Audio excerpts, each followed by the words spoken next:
कई बार लाइफ में हम ऐसे फैसले कर जाते हैं जिसके लिए हमें क्या पछताना पड़ता है। और लाइफ के 2 4 5 फैसले ऐसे भी हैं जिसमें मुझे हमेशा पछता रही हूँ, पछताना पड़ रहा है। जिनमें से एक फ़ैसला है मेरा गाड़ी लेने का। जब मैं प्रेग्नेंट थी, मेरी डिलीवरी होने वाली थी और मैं एकदम अकेली थी, कोई नहीं था मेरे साथ में। और मेरे पास 2 व्हीलर था, एक्टिवा थी उस टाइम पे, जॉब में करती थी। और मेरी क्या कि प्रेगनेंसी में काफ़ी सारी कॉम्प्लिकेशंस आ गई थी, लाइफ में भी बहुत सारी कॉम्प्लिकेशंस आ गई थी। किसी का साथ नहीं था, सहारा नहीं था, मेंटली ट्रॉमा एकदम से बहुत। मैं कुछ उस समय मैंने प्रेगनेंसी के टाइम पे मैंने बहुत कुछ बर्दाश्त किया। एक बार तो ऐसी स्थिति आई थी कि ऐसा लग रहा था जान बचना ही मुश्किल है, मेरी जान नहीं बचेगी। कुछ तो मेन प्रॉब्लम थी कि कुछ लोगों की वजह से मुझे ऐसा लगता था कि मैं शायद ज़िंदा ना रह पाऊँ। और फिर भी मैंने हिम्मत नहीं हारी। और कुछ फिर इस तरह का जब ट्रॉमा से मैं गुजरी तो उसका हेल्थ पे तो डेफिनेटली फ़र्क पड़ता ही है, और पड़ा भी। उस टाइम पे मैंने एक आनन फानन में एक डिसीजन लिया।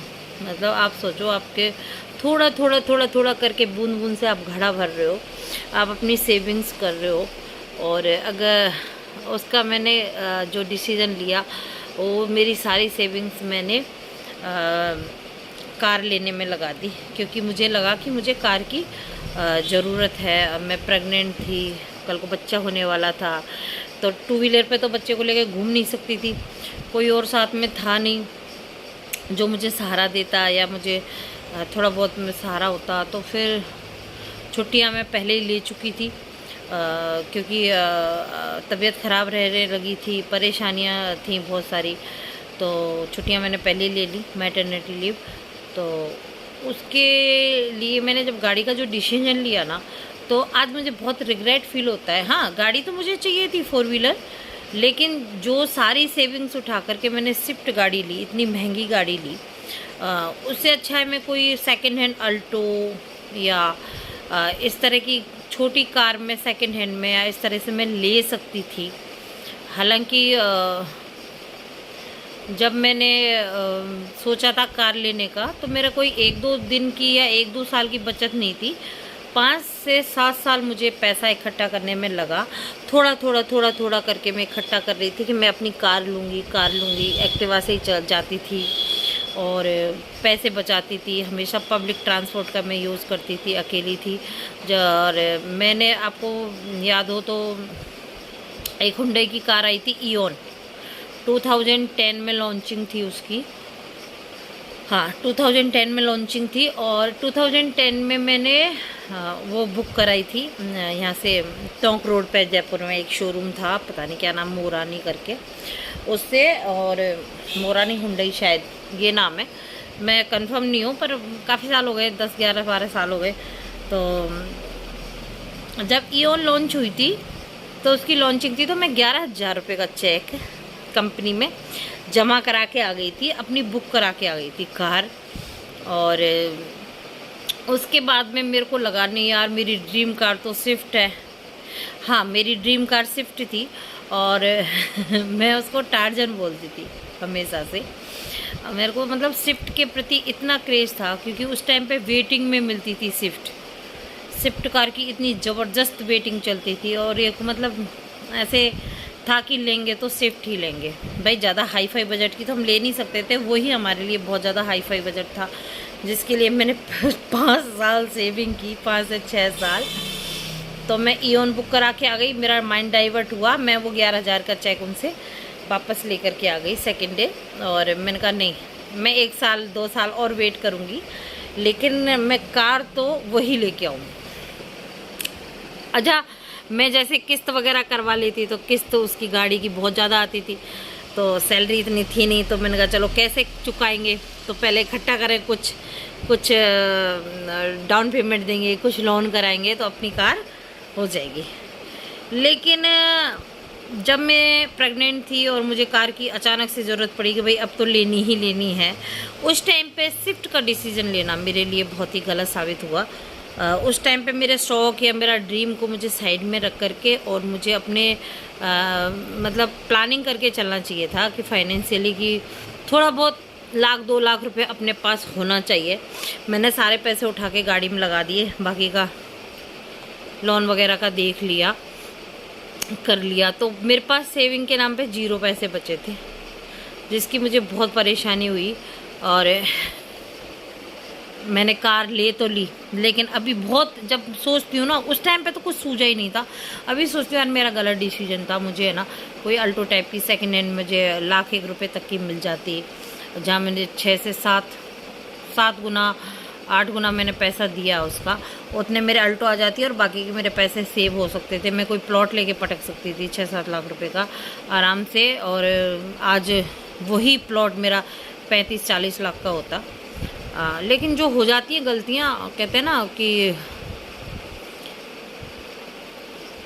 भूतकाल के ना वो नहीं होते, क्या होते आगे, मतलब गंजा होता है, आप पकड़ नहीं सकते चाह करके भी। और इसीलिए मैंने, ठीक है, लेकिन कई चीज़ों से सबक भी लिया। अब मैं बहुत हिसाब से चलती हूँ। ड्रीम के चक्कर में, उस टाइम पे क्या बच्चा आया नहीं था ना लाइफ में, तो इतनी सारी चीज़ें पता नहीं थी, कितने खर्चे होंगे, क्या होंगे। पहले जब कमाती थी तो घर वालों की जो ज़रूरतें होती थी, घर वालों ने मेरे को चने के झाड़ पे चढ़ा रखा था, तू बेटा है, तू बेटा है, तू हमारी बेटी नहीं बेटा है। और मैं बेटा समझ के कोल्लू के बैल की तरह कमा कमा के देती रही, करती रही। और जब सारा काम निकल गया और बेटा मेरा हो गया, बेटा होने के बाद में है उन्होंने कहा पहले तो तू हमारी थी, अब तेरा लड़का हो गया तो तू हमारी नहीं है। तो दूध में मक्खी की तरह निकाल के फेंक दिया।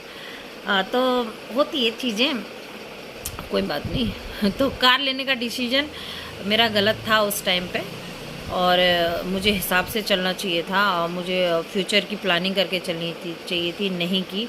उसकी वजह से मुझे बहुत सारी प्रॉब्लम हुई। मेरी डिलीवरी के टाइम पे मेरे पास पैसे तक नहीं थे डिलीवरी कराने के लिए, क्योंकि पहले ही मैं 5 महीने पहले ही छुट्टियां लेकर के बैठ गई, और पेमेंट उन्होंने बनाया नहीं, ऑफिस वालों ने।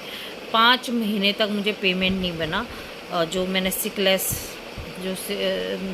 की जो मैंने सर्टिफिकेट जमा करा दिया, सब कुछ करा दिया, फिर भी डिपार्टमेंट के लोगों ने मेरा पेमेंट नहीं जमा कराया, और काफ़ी प्रॉब्लम हुई। फिर मेरी डिलीवरी हुई, डिलीवरी के टाइम पे मुझे फाइनेंशियली बहुत ज़्यादा प्रॉब्लम हुई।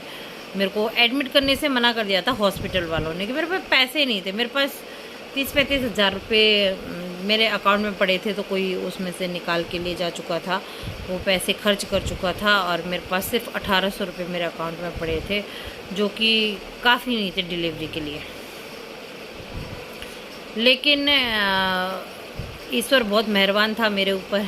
मुझे बिना मांगे पैसे का आगे से आगे अरेंजमेंट होता चल गया। मेरे गुरुजी थे, उनकी शादी की सालगिरह थी 2 फरवरी को, तो उनका अचानक से ऐसे ही फ़ोन आया, और उस टाइम पे मैं हॉस्पिटल में थी रिसेप्शन पे, और मैं उनसे रिक्वेस्ट कर रही थी तो प्लीज़ मुझे एडमिट कर लीजिए, पैसे मैं मंगवा दूंगी, लेकिन अभी मेरी तबीयत ख़राब है, मेरे बच्चे को कुछ हो जाएगा, आप मुझे एडमिट कर लीजिए, मैं पैसे मंगवा दूंगी। तो वो मेरी रिक्वेस्ट मान नहीं रहे थे हॉस्पिटल वाले। इतने में उनका फ़ोन आया, तो उन्होंने वो सारी बातें सुन ली, वो दौड़ के आए, उन्होंने पैसे जमा कराए, मुझे एडमिट कराया।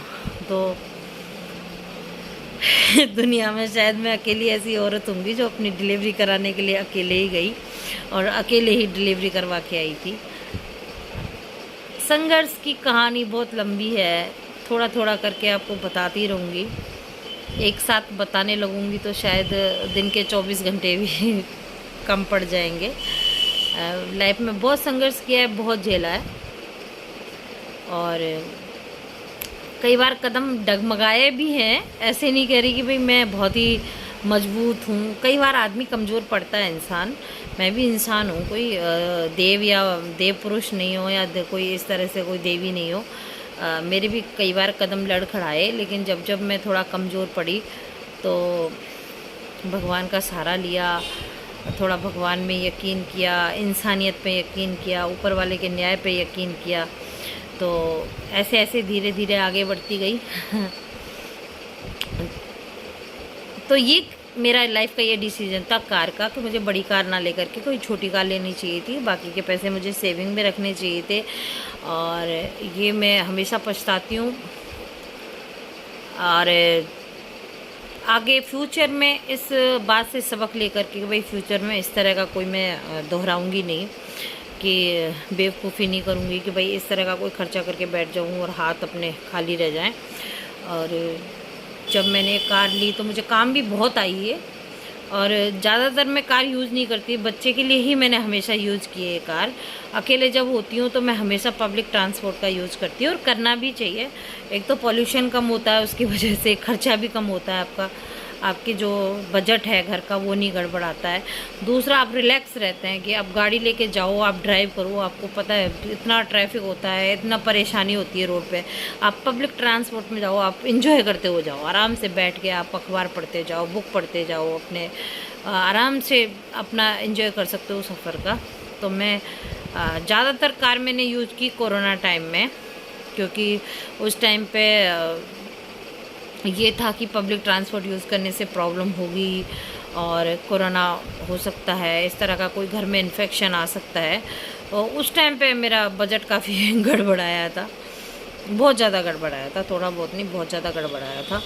लेकिन अभी सब कुछ नॉर्मल होने को है, तो मैं वापस से पब्लिक ट्रांसपोर्ट का यूज करती हूँ। बच्चा साथ में होता है तभी मैं गाड़ी उठाती हूँ अपनी। तो आप भी मेरी तरह कभी ऐसी बेवकूफ़ी ना करें। आप अगर खुद ही कमाने वाले हैं और फाइनेंशियली इतने ज़्यादा स्ट्रॉन्ग नहीं है तो अपने हिसाब से चलें। हाँ, कार आपको वाकई में ज़रूरी है तो कार आप लीजिए, लेकिन हम छोटी कार से भी काम चला सकते हैं बड़ी कार के बजाय, और उस हिसाब से हमें चलना चाहिए। Thank you for watching, thank you for watching, thank you. और सब्सक्राइब कीजिए। पता नहीं मैं क्या बोल रही थी पर जो मैंने जो था मेरे दिल में वो मैं आपके साथ शेयर किया है। और